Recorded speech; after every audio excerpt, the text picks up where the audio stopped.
มอบให้ไอ้น้องทหารเขาเนาะชื่อเพลงว่าทหาร10 ตีบุถือโปรแมนบันไดกับขอโทษขออภัยนำยังไม่ได้ห้องยังไม่ถึกอยู่เนาะเซิร์นขอเสียงห้องไปรถเนาะไอ้โมเมนต์คนเป็นทหาร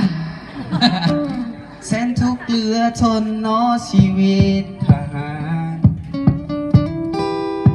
เงินเดือนน้อยแล้วยังคอยนานการทุกวันด้วยความขยัน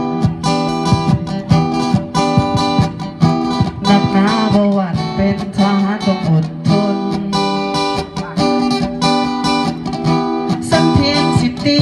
หน้าที่บ่มีเงินเดือนสำนีสาวเลยบ่สุดในใจมันคิดอยากมีสาวสักคนอยากมีน้องหน้ามนมาติดคู่เคียงกาย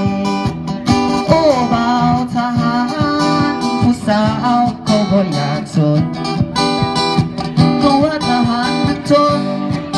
ทุกทนเพียงใด